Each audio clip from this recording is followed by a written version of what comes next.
한적한 시골 동네에서 작은 여관을 운영하다 보면 꽤나 다양한 인간 군상을 접하게 된다.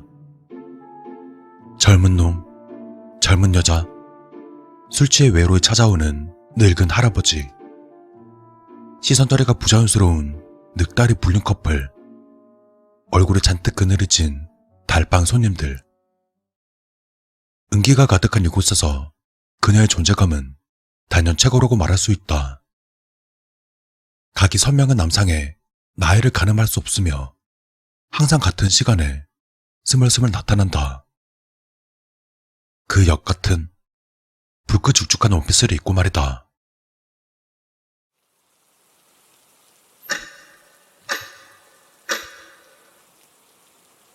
사방의 공기가 흐름을 멈춘 듯 적막하고 고요하다.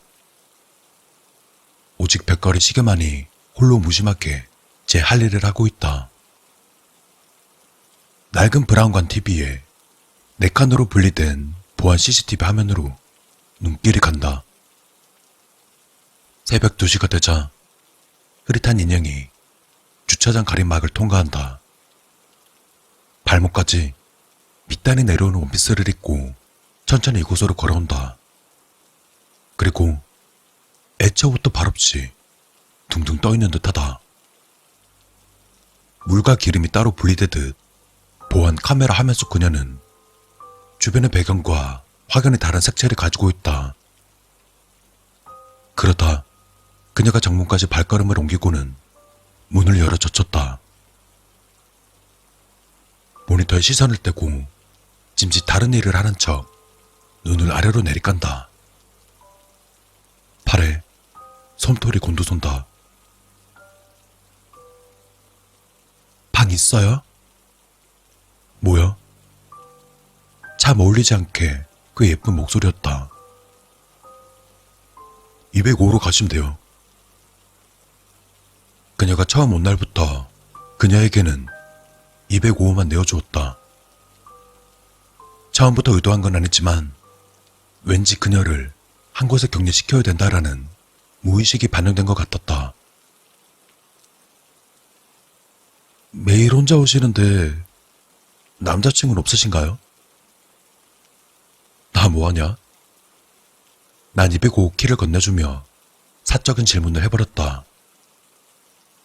필요한 대화 말고는 손님에게 잡담을 하지 않는 것이 여관 주인의 덕목이라면 덕목이거늘. 하지만 언제까지 사람인가 귀신인가 도대체 뭐하는 여자인가 같은 매일 새벽 공포감에 휩싸이긴 싫었다. 약간의 대화를 통해 사람 냄새가 나는지는 알아야 할 것 아닌가?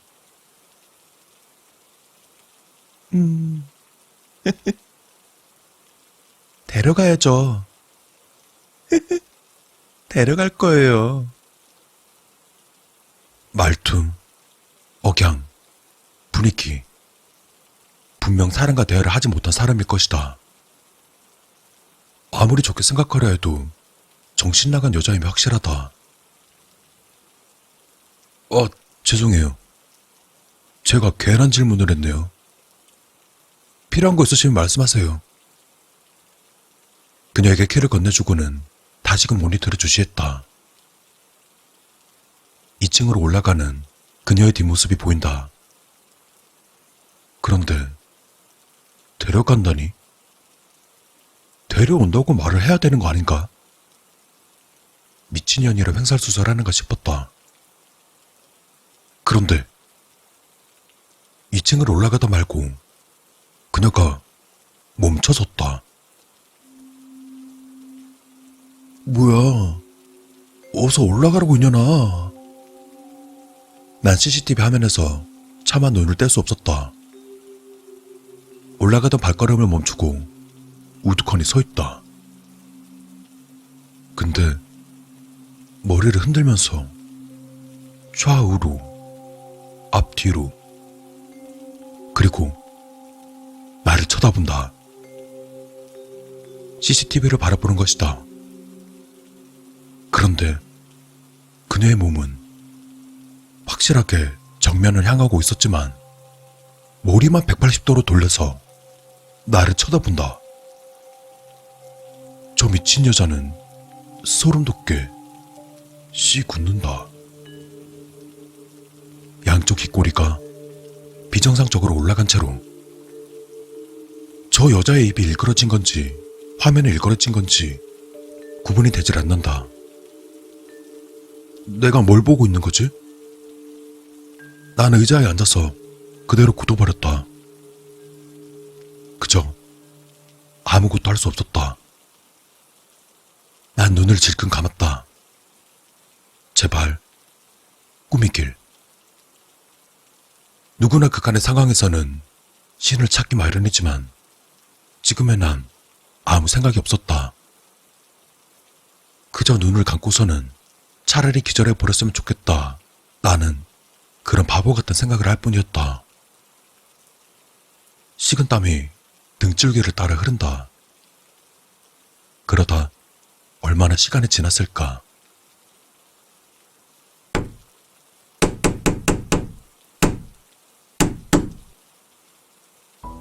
드디어 올 게 왔구나. 인연이 대가리를 어떻게 돌렸는지 모르겠지만 귀신이라면 벽을 통과했을 것이다. 호신용으로 항상 책상 옆에 걸어놨던 박달나무 몽둥이가 오늘따라 왜 이리 멀게 느껴지는지. 눈을 뜨면 그 미친년이 입꼬리를 쭉 찍고는 카운터 창문으로 머리를 들이밀 것 같았지만 쥐도 고속에 몰리면 고양이를 깨무는 법. 상대가 피력으로 구성된 인간이라는 한가득 신락 같은 희망을 품고 감았던 눈을 서서히 뜬 뒤 박달나무 몽둥이 쪽으로 손을 뻗었다.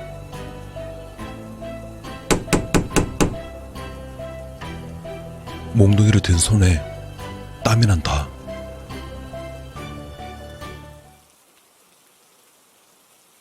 사장 계시오. 문 좀 열어봐. 내가 술을 사왔어. 나랑 술 한잔 합시다. 삼백 이후 달빵 녹아다 할아버 목소리다. 평소에 골칫거리였던 술주정뱅이 노인네가 오늘은 악몽을 꾸는 나를 흔들어 깨운 셈이다. 간판 불 끄고 디비 자지 못하러 고생을 하는겨. 얼마나 더 벌기라고. 평소에 잘 씻지 않아 항상 악취가 나는 노인네지만 그 악취마저 향기롭게 느껴졌다. 할아범이 가져온 것은 마른 오징어에 소주뿐이었지만 이것만으로 충분하다. 어서 들어오세요. 저도 마침 술이 땡기던 차라. 그 멍둥이는 뭐요? 무섭구로. 아무것도 아닙니다. 운동 좀 하느라고. 오징어 사오셨네? 그렇게 난 할아범 때문에 공포를 조금이나마 달랠 수 있었다. 그러다 모니터를 슬쩍 쳐다봤다. 다행히 그녀는 보이지 않았다.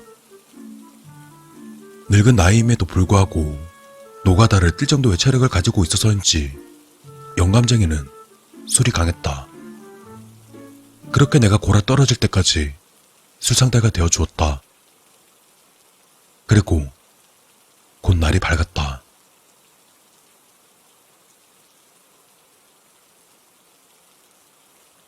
12시가 되면 객실 청소를 한다. 쓰레기 수거를 하고 진공 청소기로 대충 쓱쓱 밀고 소모품을 세팅하는 시기다. 그 미친년은 나갔겠지? 평소에도 언제 나갔는지 모를 정도로 신출귀몰했기 때문에 난 떨리는 마음으로 205호 문을 열었다. 보통 손님이 사용하고 떠난 방에는 사람의 향취라든지 욕실에서 씻고 나온 샴푸 냄새가 나기 마련이지만 아무 냄새도 나질 않았다. 이 여자는 방에서 도대체 뭘 하는 걸까? 항상 이불과 베개가 구김없이 그대로 정돈되어 있었다. 음료라든지 소모품은 손 하나 대지 않은 그대로의 모습이었다. 그래서 청소하기 편하긴 해서 좋다만. 그렇게 청소기를 다 돌리고 담배를 피려고 주머니에서 담배를 꺼내는데 주머니에 있던 동전이 같이 딸려 나왔다.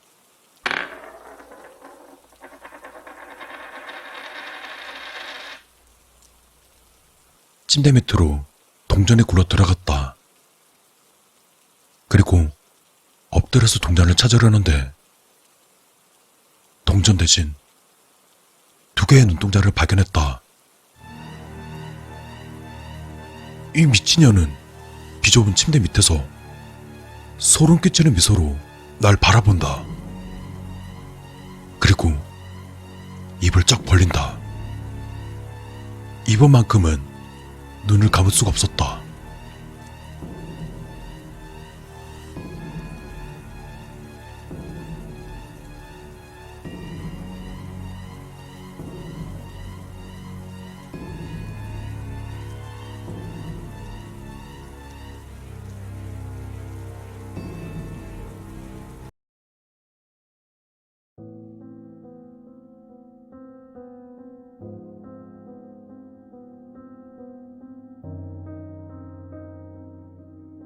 오늘은 2019년 9월 15일.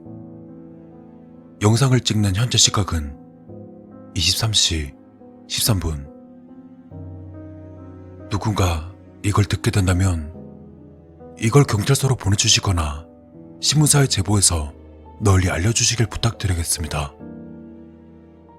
전 제가 지금 살고 있는 이 이상한 빌라에 대해 이야기하려 합니다. 제가 형편이 좋지 않아 무턱대고 싼 집을 찾다 보니 이런 곳까지 오게 되었습니다. 오래전에 지어진 건물이긴 해도 여러 가구가 살 수 있는 넓은 곳입니다. 하지만 이 건물도 이 안에 사는 사람들도 전부 정상이 아닙니다. 이곳의 주소는 말이죠. 한심하게도 모르겠습니다. 미친 소리 같지만 누군가에게 이곳을 알리려 할 때마다 꼭 기억 상실증에 걸린 것처럼 주소도 이름도 아무것도 기억나지 않습니다. 이것도 분명 이 빌어먹을 집의 무서운 점 중 하나일 게 분명합니다. 지금부터 제가 이곳에서 겪었던 정신나간 이야기들을 들려드리겠습니다.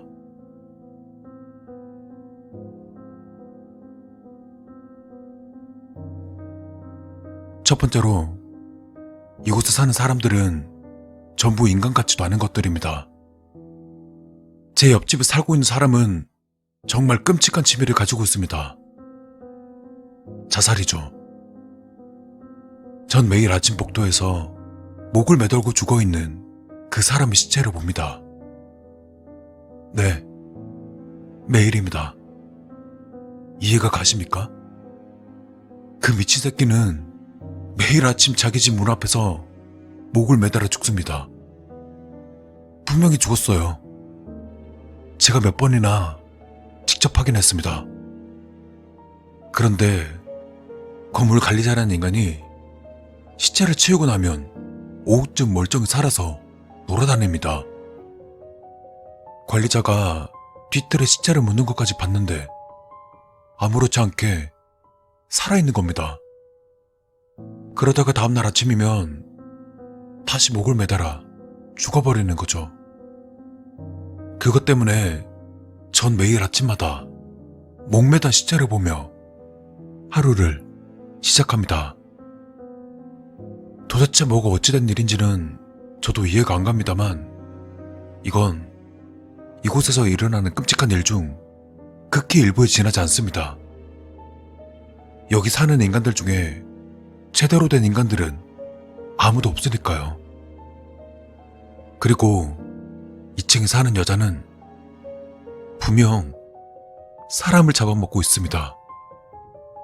그 여자가 버리는 쓰레기에는 사람 뼈들이 섞여 있어요. 동물의 뼈는 절대 아닙니다. 누가 봐도 어린아이의 두개골이었습니다. 심지어 그 뼈들에는 아직 살점들이 붙어 있었습니다. 그것도 이빨 자국이 선명한 살점들이. 아마도 어린 애들을 잡아다가 생으로 살점들을 뜯어먹는 것 같습니다. 그리고 관리인. 이 건물 관리인은 꼭 시체처럼 생기가 없는 모습이지만 정말 무시무시한 사람입니다. 거주민들 중 누구라도 이곳을 빠져나가려 하면 전혀 주저하지 않고 머리를 부셔버립니다. 아무런 말도 하지 않고 맨손으로 으깨버리는 겁니다. 그렇게 끔찍하게 죽은 사람을 벌써 2명이나 봤습니다. 그리고 낯선 사람이 건물에 들어오려 하는 것도 그리 반가워하지 않는 것 같습니다. 잠도 자지 않고 뭘 먹지도 않고 24시간 건물 안을 돌아다니며 버려진 시체를 치우거나 아니면 직접 사람을 시체로 만들어 버립니다. 그 외에도 이상한 사람들이 많습니다만 제일 이상한 건 이 건물 자체입니다. 설명할 수 없는 무서운 일들이 수도 없이 일어납니다. 제 방만 말씀드리면 매일 밤 벽 속에서 아이의 울음소리가 들립니다. 여기서 꺼내달라고, 배고프다고, 엄마가 보고 싶다고 애처롭게 울고 있습니다. 그리고 침대. 어린아이같이 들릴 수 있겠지만 제 방 침대 밑엔 괴물이 있습니다. 꼭 사람과 두꺼비를 섞어놓은 것처럼 생긴 끔찍한 그것이 침대 아래 구석에 자리 잡고서 절 빤히 쳐다보고 있습니다. 지금은 꿈쩍도 하고 있지 않지만 언제 그게 기어 나와서 저에게 이빨을 드러낼지 모릅니다. 그리고 가끔씩 낯선 여자가 우리 집 창문 앞으로 떨어집니다. 쿵 소리가 나서 창문 밖을 내다보면 웬 여자가 피투성이 같은 채 바닥에 널브러져 있습니다. 죽진 않았는지 조금씩 꿈틀대는 듯 제가 도움을 요청하기도 전에 관리인이 나타나서는 여자를 질질 끌고 갑니다. 똑같은 일이 몇 번 있었는데 떨어지는 여자는 항상 다른 사람이었습니다. 관리인이 끌고 간 여자들이 살았는지 죽었는지는 저도 잘 모릅니다. 이것 말고도 입에 담기도 싫은 끔찍한 일들이 하루에도 몇 번씩 일어나고 있습니다. 제가 가보지 않은 곳에서는 또 어떤 일이 일어나고 있을지 생각하기도 싫습니다. 저도 처음엔 이곳을 빠져나가려고 관리자의 눈을 피해 도망쳐보기도 했지만 정신을 차려보면 다시 제 방 안에 있었습니다. 이곳에선 잠도 제대로 자지 못합니다. 눈을 감으면 무언가 작은 생물들이 달라붙어 제 피부를 파먹으려 듭니다. 꼭 사람의 얼굴을 가진 거미같이 생긴 녀석들입니다. 그것들 때문에 항상 주변을 경계하느라 수면 부족에 시달리고 있습니다.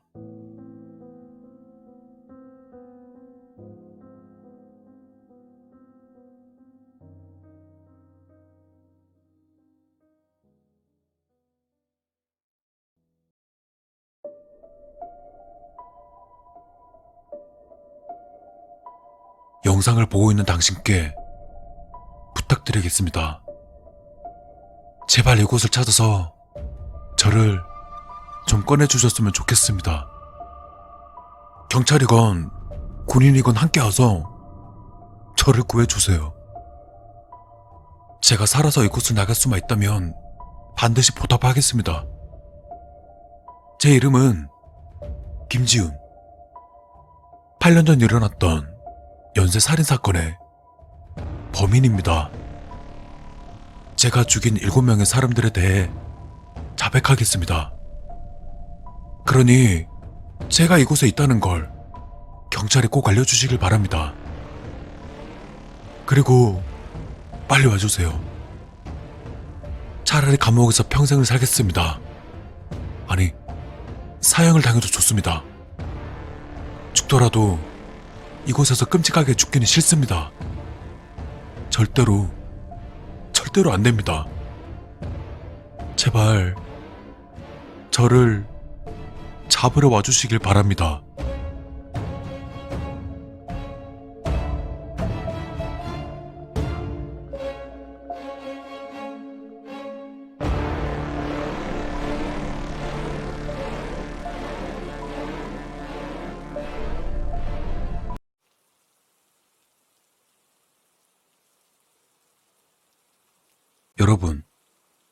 여러분들 친구 중에 말이죠. 거짓말 잘하는 친구 하나씩은 있죠. 저는 거짓말을 밥 먹도록 하던 그 친구에 대해서 이야기하려 합니다. 친구의 이름은 가명입니다. 오해 없으시길 바라겠습니다. 아, 그리고 이 이야기는 실화입니다. 그럼 시작하겠습니다.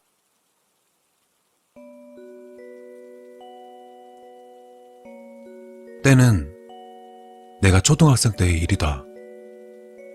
내가 어렸을 적에는 대략 컴퓨터 가격이 250만원부터 시작했던 걸로 기억한다.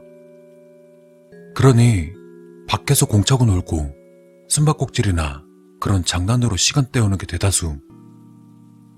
요즘은 흔하지만 당시 내가 어렸을 적엔 핸드폰도 없었다고 보면 된다. 그날도 여느 날과 다름없이 동네 친구들과 모여 공차면 놀고 있었는데 벌구라는 친구가 등장했다.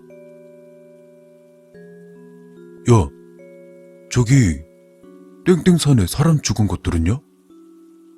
뻥치지 마. 너 맨날 뻥이잖아.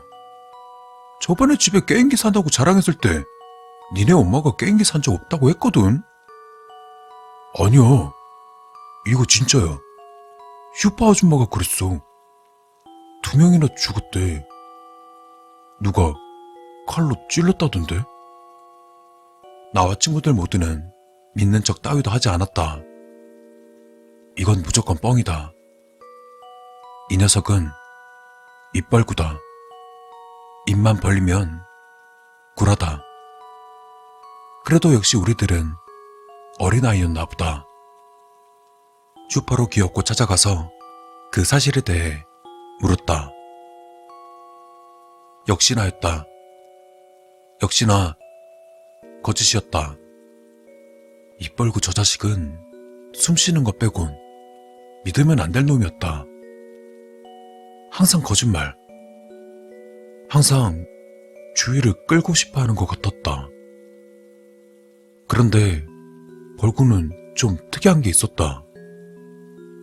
또래 애들은 험하게 놀아서 그런지 몸에 상처가 자주 생겼었지만 벌구는 상처라기보단 멍이 좀 많은 편이었다.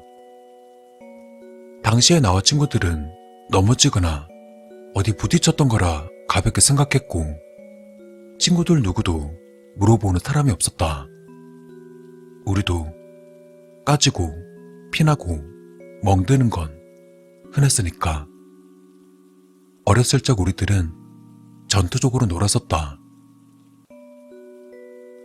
그러다 어느 한날은 벌구가 우리 집에 놀러왔을 때 우리 어머니가 벌구에게 물었었다. 벌구야, 팔에 멍이 왜 이리 많니? 누구랑 싸웠어? 아니에요. 넘어진 거예요. 축구하다 넘어져서 그래요.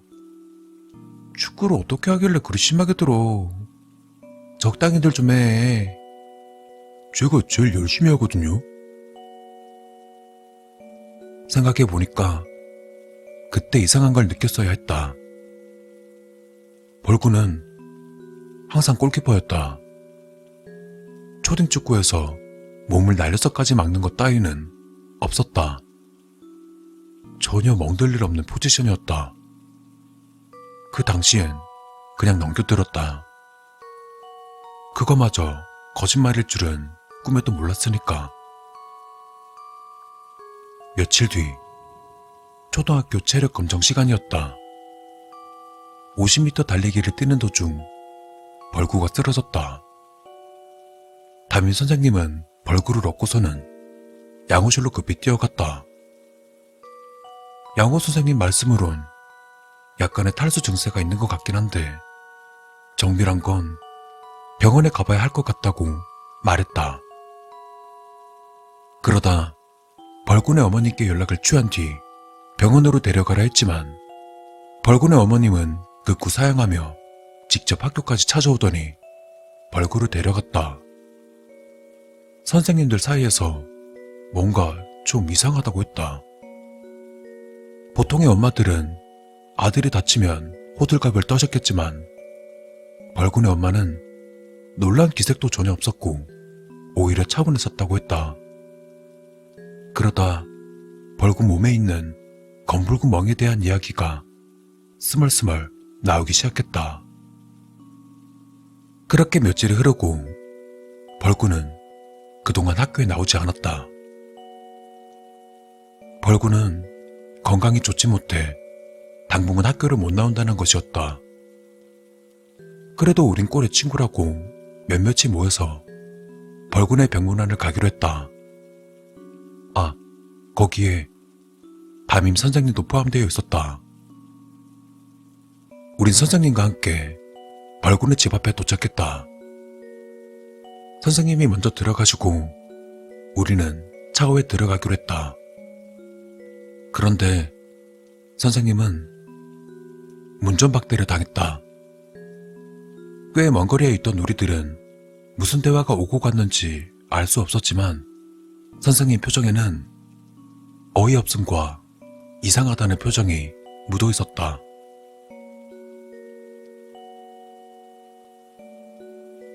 그날 초저녁쯤 운동장에서 놀고 있는 우리에게 벌구가 나타났다. 헌데 벌구의 얼굴은 엉망이었다. 어디서 맞고 온 게 확실했다. 벌구는 울면서 이야기했다. 얘들아, 나 좀 살려줘. 아빠가 날 죽일 것 같아. 지금 도망 나온 거야. 나 좀 살려줘.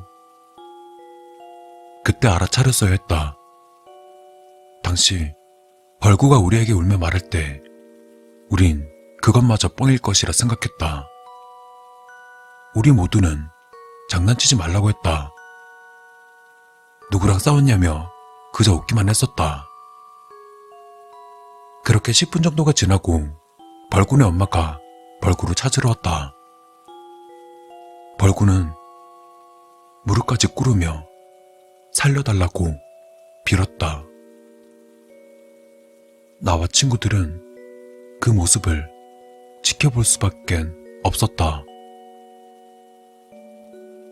그 광경이 너무 이상해서 어머니께 말씀드렸다. 아마 친구들도 부모님들께 말씀드렸을 것이다. 그리고 당일 저녁 벌군의 집 앞에 우리 아버지와 다른 친구 부모님들이 모였다. 훈계가 너무 지나친 거라 여긴 부모님들이 벌구의 부모님을 말리러 왔던 것. 친구네 아버지가 먼저 문을 두드리셨다. 벌군의 집 앞에선 누군가의 울음소리가 흘러나오고 있었다. 벌군의 부모님은 문을 열어줄 마음이 없었던 것 같다.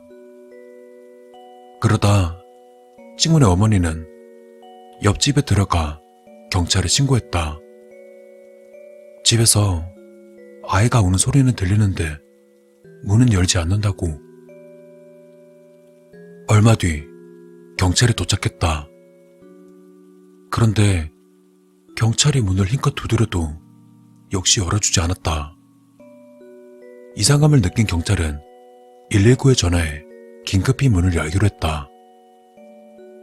어느덧 119 도착으로 문을 연 뒤 어린아이들은 그 광경을 볼 수 없었지만 그 광경을 지켜본 어른들은 경악을 금치 못했다.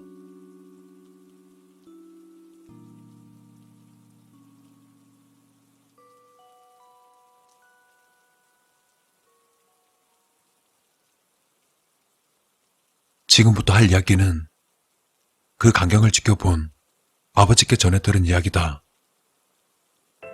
119가 황급히 문을 연 그 순간 벌군의 집 거실은 바닥엔 피가 묻어 보이는 걸레들과 생전 처음 맡아보는 상당히 비릿한 냄새가 났다고 했다.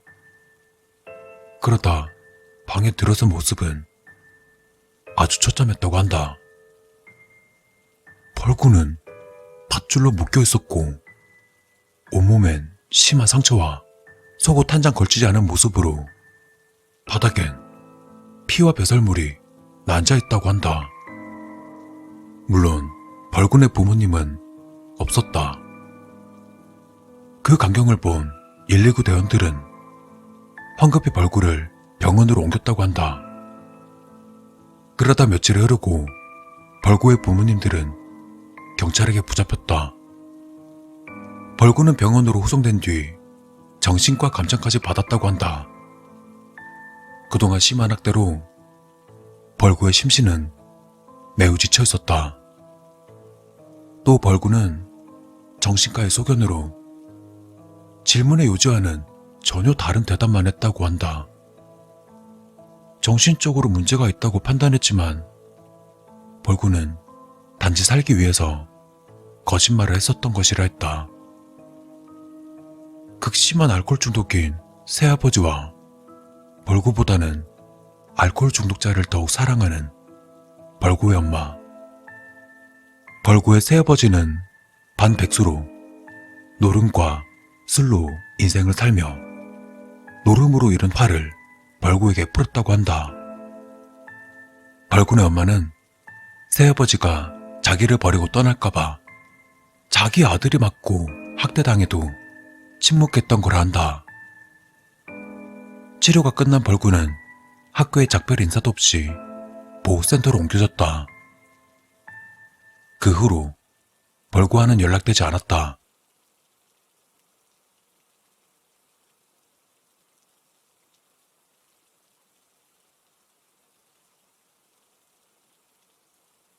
그리고 약 17년이 흐른 뒤 동창회에서 벌구를 만났다.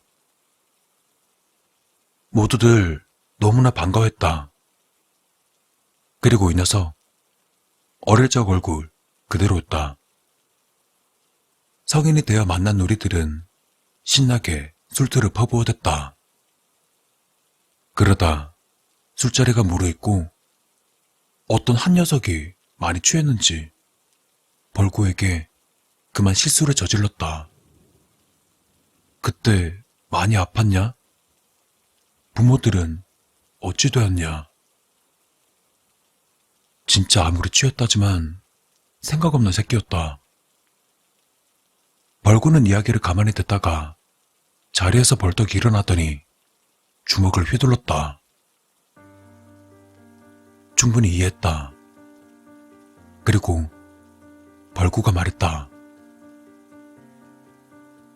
야, 니네들 내가 여기 왜 왔는지 알아? 니네 보고 싶어서? 아니야. 니들이 원망스러워서 나왔어. 내가 그때 얼마나 무서웠는지 알아? 그 개새끼가 어디다 말하면 죽인다고 협박하더라. 어떻게든 니들이 알아주길 바랬어. 너무 힘들고 무서웠다고. 니들은 한 번이라도 나한테 관심 준 적 있냐? 잊고 있었다. 모두 잊고 있었나 보다. 벌구는 항상 거짓말을 하면서 자신을 봐주길 원했다. 얼마나 아픈지, 얼마나 힘든지 알아달라는 것이었다. 니들 보는 게 오늘이 마지막이라고 생각하고 온 거다. 나 찾을 생각 하지들 말고 그냥 없던 사람이라 생각해. 그렇게 벌구는 가버렸다. 벌구의 뒷모습을 지켜보던 우리는 아무 말도 할 수 없었다. 하지만 우리들은 모두 알고 있었다. 벌구가 학대를 당했던 것도, 새아버지가 벌구를 때린다는 것도 경찰이 밝히기 전에 우린 알고 있었다. 벌구 녀석은 모를 것이다. 벌구가 처음 학대를 당했을 때부터 벌구네 새아버지는 우리에게 나타났다. 또 벌구네 어머니도 마찬가지였다. 운동장에게 놀고 있는 우리에게 먹을 것을 사주며 우리의 입들을 침묵시켰다. 그냥 우린 비겁한 새끼들이었다.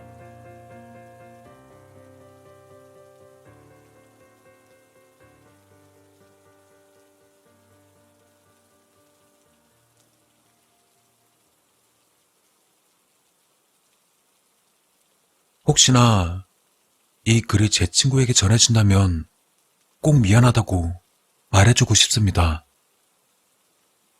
미안했어. 비겁하게 밝히지 못해서 정말 미안했어. 용서를 바라는 게 아니야. 앞으로 무슨 일을 하든 좋은 일만 있길 바랄게. 다시 한번 얼굴 봤으면 좋겠다. 진심으로 미안하다고 꼭 전하고 싶다. 친구야.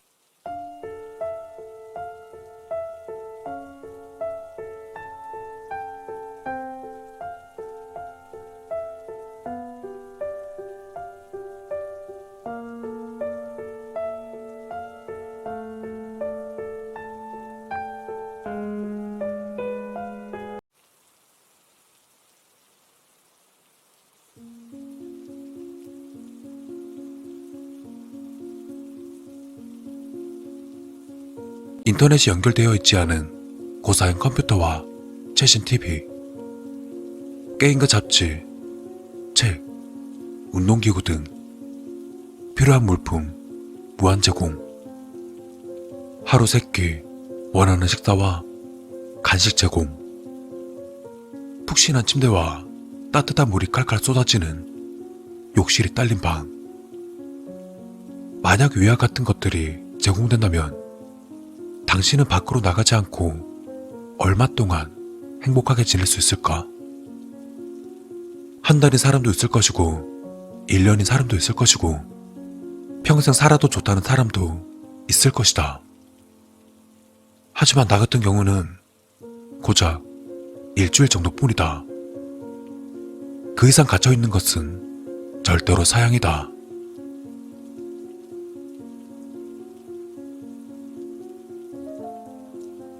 난 벽에 걸린 달력으로 오늘 날짜에 빨간 X표를 쳤다. 누군가에겐 천국처럼 보이는 이곳에 갇힌 지 오늘 정확히 100일째 되는 날이다. 앞서 말했듯이 난 이미 이곳이 지긋지긋하다 못해 혐오스러울 지경이었다. 분명 안락하고 편한 곳인데다가 언제든 맛있는 음식을 먹을 수 있지만 타인에 의해 강제로 이곳에 갇힌 내게는 그저 모든 것이 짜증날 뿐이었다. 한숨을 내쉬고 방을 둘러보고 있을 때 한쪽에 있는 시계에서 알람 소리가 들려왔다. 오후 6시, 저녁 식사 시간이다. 철로 된 방문 아래 작은 구멍이 열리고 식사가 들어왔다.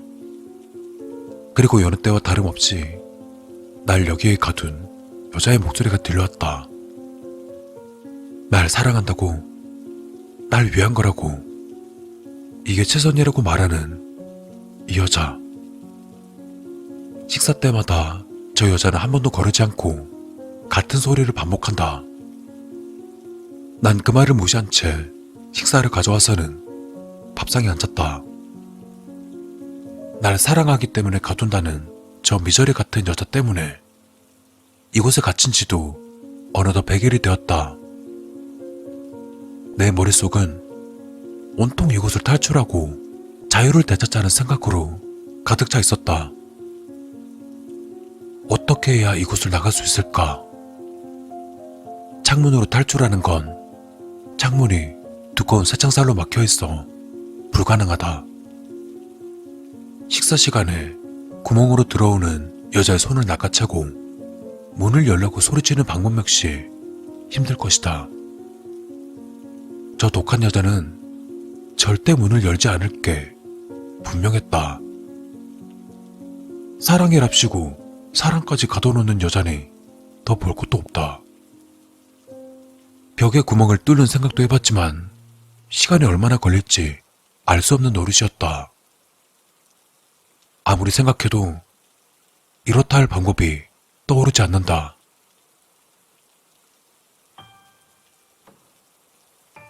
한참을 고민하던 나는 결국 최후의 선택을 하기로 했다. 난 책상에 꽂혀있는 커터칼을 조심스레 집어들었다. 이제 방법은 이것뿐이다. 난 덜덜 떨리는 손으로 피가 묻은 칼을 주머니에 집어넣었다. 손목을 긋는다는 게 생각보다 그리 쉽지 않았다. 그래도 다행히 내 손목에선 제법 많은 양의 피가 뚝뚝 떨어지고 있었다. 이 정도면 충분하겠다고 생각한 나는 그 자리에 들어놓고는 눈을 감았다. 이제 시간이 해결해 줄 것이다. 잠시 후 익숙한 알람 소리와 함께 여자가 다가오는 소리가 들렸다. 난 두근거리는 마음으로 실눈을 뜨고 문 쪽을 바라보았다. 다행히 식사를 넣어주던 여자가 쓰러진 내 모습을 발견했다. 그러다 아주 잠시간의 정적이 흐르고 여자는 찢어질 듯한 비명을 지르며 음식을 내팽개치곤 급히 문의 잠금 장치를 풀기 시작했다. 내 탈출 계획이 완벽하게 성공한 것 같다. 난 문이 열린과 동시에 벌떡 일어나 그 여자에게 몸을 날렸다. 여자는 내 갑작스러운 움직임에 그대로 나가 떨어져 버렸다. 난 쓰러진 여자를 확인하지도 않고 열심히 달려 그곳을 빠져나왔다.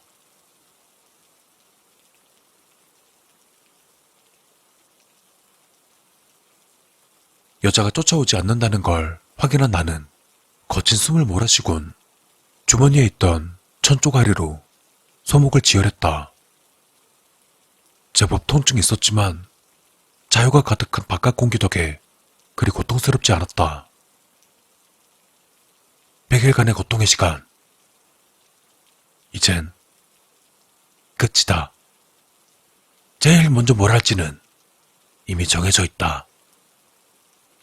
난 다급히 주위를 둘러보며 주머니에 쑤셔 넣었던 커터칼을 꺼내 들었다. 처음 내 눈에 띄는 사람이 자유를 찾은 나의 첫 번째 사냥감이다.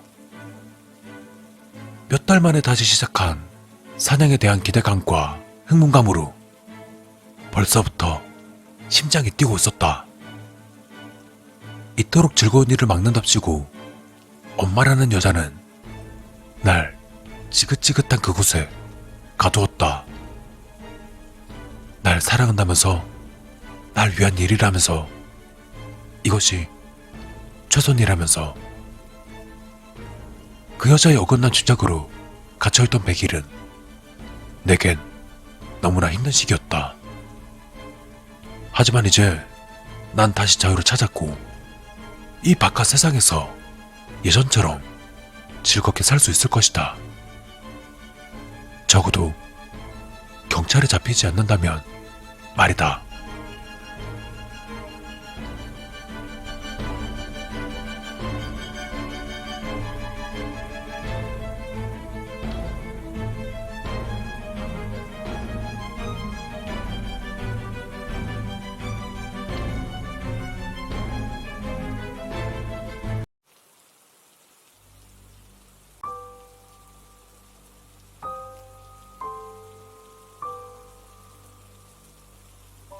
수연은 20살의 평범한 대학생이다. 1학기가 끝나갈 무렵 딱히 할 것도 없었던 수연은 용돈이나 벌어볼 심산으로 PC방 야간 아르바이트를 시작했다. 난생 처음 해보는 아르바이트였기 때문에 조금이나마 설레었다. 그가 평소 게임을 좋아하는 이유도 한몫했을 것이다. 그래서 손님이 적은 야간 시간을 선택했는지도 모른다. 그런 그가 일하게 된 곳은 아담한 PC방. 그리고 이상한 일은 그가 일한 지 정확히 보름째 되는 날부터 시작되었다. 여느 때처럼 손님들이 대부분 빠져나가 흡연석 몇 군데에서 오타쿠 같은 아저씨들 대여섯 명이 그날 손님의 전부였었다. 금연석은 텅텅 비어 20대의 컴퓨터는 전부 꺼져 있었고 평소와 같이 수연은 금연석 맨 안쪽 자리에 있는 11번 자리의 컴퓨터로 한창 빠져있는 게임을 즐기고 있었다. 11번 자리는 카운터와 제법 거리가 있는 곳이었지만 손님이 들어오면 문에 달린 기계음이 울려 퍼지므로 수연은 불편함을 느끼지 못하고 있었다. 가끔 라면이나 음료수 등의 주문 같은 경우도 자리마다 달려있는 벨이 있었기 때문에 더욱 그랬다.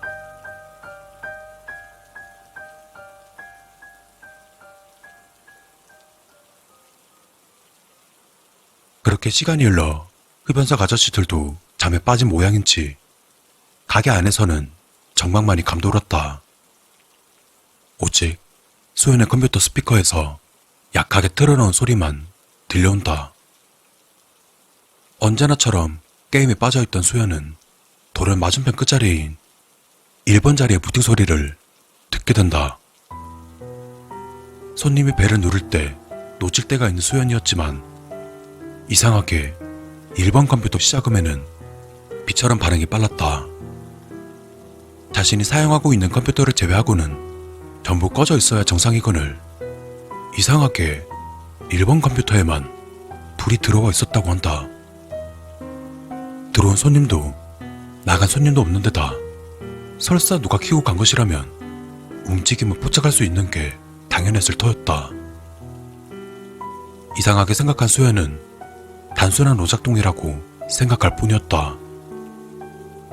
수연은 자리에서 일어나 1번 자리의 컴퓨터로 가서 시스템 종료를 시키고 자리로 돌아와서는 다시 게임에 빠져든다. 시간은 새벽 3시 40분을 가리키고 있었다. 그러다 한참 동안 게임에 열중하는데 또다시 들리는 부팅 소리. 설마 하는 마음에 수연은 고개를 돌려본다. 헌데 이걸 뭐라 설명해야 될지. 1번 자리 모니터에서 윈도우 로고가 나타나며 부팅이 되고 있었다. 수연은 짜증스럽게 일어나 한 번 더 1번 자리의 컴퓨터를 끄고는 다시 돌아왔다. 자리로 돌아와 보니 게임 속 죽어있는 캐릭터를 바라보며 수연은 중얼거렸다. 그리고 그 순간 붕 하는 소리와 함께 다시금 들려오는 컴퓨터 부팅 소리. 역시나 1번 자리 컴퓨터였다. 여기까지 이르자 수연은 알 수 없는 불길함에 사로잡혔다. 자리에서 일어나 주변을 둘러보는 수연. 아니나 다를까 흡연석의 아저씨들은 이미 골아 떨어져 등받이 의자에 목을 기댄 채 이까지 벌리고 자고 있었다. 단순히 자기를 굴려주려고 1번 컴퓨터를 켜고 얼른 자리로 돌아가 자는 신용을 할 만한 인간들로는 전혀 생각되지 않았다. 그리고 마치 기계처럼 1번 컴퓨터로 가서는 다시금 시스템 종료를 했다. 불길한 마음을 해서 뒤로 하며 다시 자리로 돌아와 앉았다. 그리고 이번엔 게임을 하는 게 아닌 1번 자리 쪽으로 몸을 돌려 감시해 보기로 했다.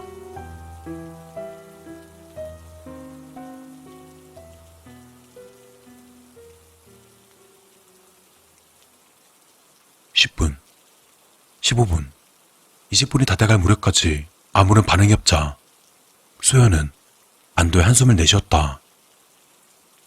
단순한 오작동일 거라 확신한 것이었다. 다시 게임에 집중하려 의자를 제자리로 돌리는 순간 붕 하는 소리와 함께 1번 자리의 컴퓨터가 또다시 켜진다. 수연은 등골이 서늘해지는 것을 느꼈다. 20분을 지켜볼 동안 꿈쩍도 않던 컴퓨터가 시선을 거두자마자 다시 켜진다는 건 상식적으로 도저히 납득할 수 없었다. 그렇게 멍하니 넋이 나간 듯 1번 컴퓨터를 바라보는 수연. 윈도우 로고가 사라지며 파란색 바탕화면이 나타난다. 그런데 믿을 수 없는 일이 일어났다. 1번 컴퓨터의 마우스 커서가 미친 듯이 움직이기 시작하는 게 아닌가. 아이콘을 클릭하는 것도 아닌 그냥 마구잡이로 누군가 마우스를 움직이는 것처럼 좌우로 심하게 휘청거렸다. 안색이 새파랗게 질린 수연은 음악이라도 틀어야 진정될 것 같아 재빠르게 카운터로 뛰어갔다. 물론 켜진 1번 컴퓨터를 카운터 메인 컴퓨터로 강제 종료시킬 생각이었다. 한 걸음 한 걸음 나름 빠르게 걷고 있었다고 생각한 수연이었지만 1번 컴퓨터를 지나치는 그 순간만큼은 절대 빠르게 느껴지지 않았다. 최대한 고개를 숙여 1번 컴퓨터를 보지 않으려 애쓰며 간신히 카운터까지 도착한 수연의 몸에선 식은땀이 비오듯 흐르고 있었다. 서둘러 메인 컴퓨터 앞에 앉은 수연은 서둘러 음악 재생 버튼을 눌러 볼륨을 최대한 크게 틀어놓았다. 그리고 바로 서버로 넘어와서는 1번 컴퓨터를 강제 종료시켜버렸다. 1번 컴퓨터가 꺼진 것을 확인하고 나서야 수연은 조금이나마 긴장이 풀리는 것을 느낄 수 있었다.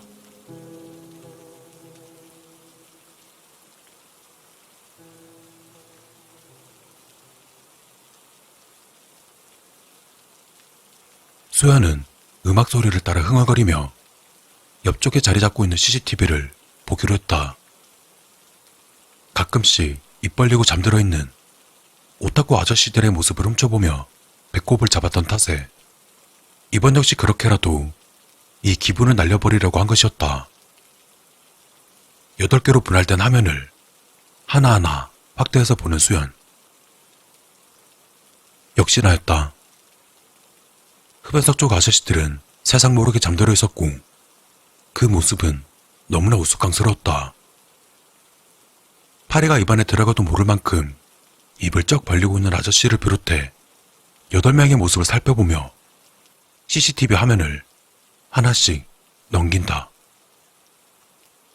흡연석을 비추는 4개의 화면을 전부 보고서야 금연석과 카운터를 비추는 나머지 4개의 화면을 볼 수 있었다. 아저씨들의 웃긴 모습을 봐서 그런지 좀 전에 불미스러웠던 기분은 거의 다 사라진 참이었다. 20번부터 10번까지 비추는 영상이 지나 카운터를 비추는 영상을 넘긴다.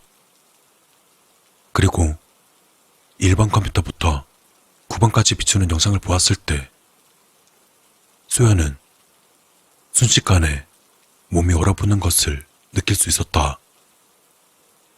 저만치 끝에 있는 1번 컴퓨터에 푸른 불빛이 들어와 있었기 때문이었다. 분명히 강제 종료시켰는데 대체 언제 켜진 거지? 음악 소리 때문에 듣지 못한 것 같았다. 알 수 없는 공포와 더불어 미칠 듯한 호기심이 일었던 수연은 마지막 하나 남은 1번부터 4번까지 컴퓨터와 카운터를 비추는 영상을 보기 위해서 마우스 커서를 움직였다. 화면이 바뀌며 자신이 앉아있는 카운터의 모습이 적나라하게 드러났다. 그리고 그 앞으로 1번부터 4번까지의 컴퓨터 쪽으로 시선이 향했을 때 수연은 자신의 눈을 의심할 수밖에 없었다. 1번 컴퓨터에 알 수 없는 의문의 한 여성이 엉거주춤한 자세로 서서는 귀까지 찢어진 입을 실룩이며 온통 검은색인 눈동자로 카운터에 앉아있는 자신을 뚫어질 듯 노려보고 있었기 때문이었다. 수연은 재빨리 고개를 돌려 일본 컴퓨터 쪽을 바라보았지만 아무것도 보이지 않았다. 잘못 본 거지. 그래, 잘못 본 거지 그럼. 애써 자신을 위로하며 다시 모니터로 시선이 향했을 때 수연은 태어나서 처음으로 죽을지도 모른다는 공포에 휩싸였다. 그건 좀 전까지 영상 속의 1번 자리에 있던 괴이한 여성이 수연에 앉아있는 카운터 안쪽으로 슬금슬금 기어오고 있었기 때문이었다.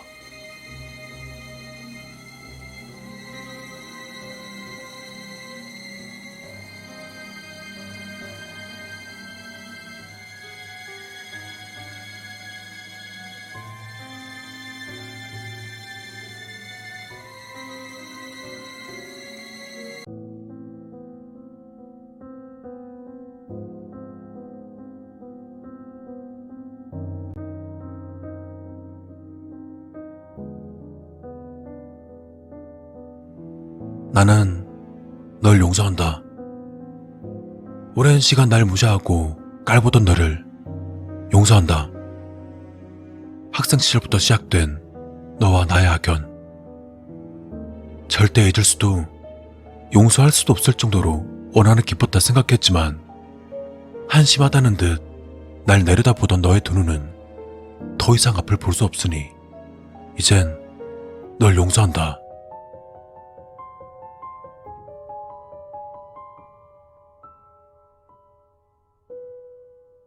너를 용서한다.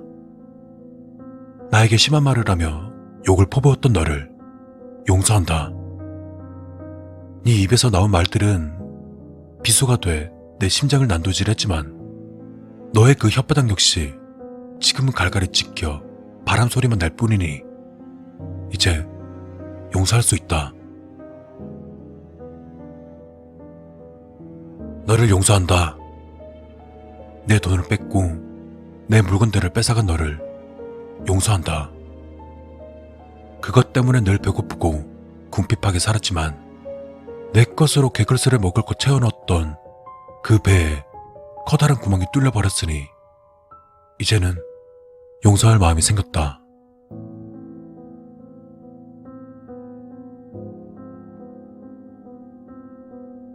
용서한다. 너를. 내게 휘두른 폭력을 전부 용서한다. 서럽고 고통스러워 눈물이 마를 날 없었지만 날 아프게 하던 너의 팔과 다리가 전부 뭉그러져 뼈가 사방으로 튀어나오고 살점이 터져 나갔으니 아주 기쁜 마음으로 널 용서하겠다.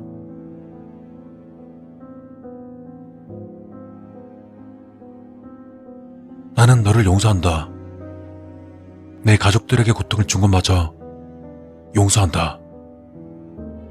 나의 어머니를 욕하고 아버지를 비웃으며 우리 가족을 욕했지만 너의 부모님이 지금의 네 꼴을 보며 오열하는 모습에 내 마음이 풀렸으니 이것마저 용서해 줄 수 있다.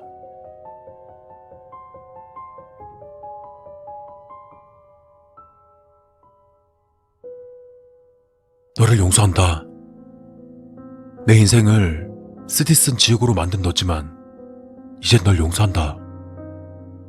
내 자존감을 짓밟고 내 마음을 무참히 부숴버린 너지만 이젠 널 용서한다. 아니, 용서하는 것을 넘어 오히려 감사의 마음을 너에게 전하고 싶다.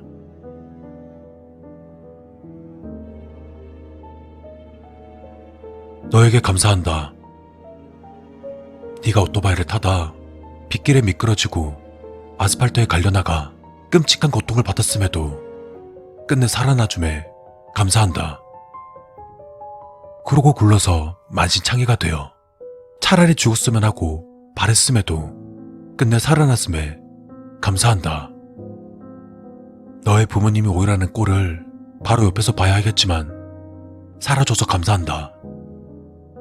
이젠 너가 반송장이 되어 곧 숨이 멎을 테지만 처절하게 목숨을 연명해야 하지만 그럼에도 살아줬으니 감사한다. 내가 눈앞에서 온갖 모욕을 주며 널 비웃어도 손가락 하나 까딱할 수도 욕설을 퍼부을 수도 없지만 그럼에도 살아남아줘서 감사한다. 너를 용서하고 또 진심으로 감사의 마음을 표했으니 그간에 쌓여있던 나쁜 감정은 모두 정리하고 진심으로 널 대할 수 있다.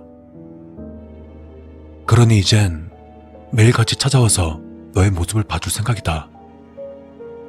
너의 부모님이 내 손을 맞잡고 고맙다고 눈물을 보이시는 걸 속으로 비웃어 보일 거고, 네가 죽지 못해 버러지같이 하루하루 버텨내는 걸 즐거운 마음으로 지켜봐 주겠다.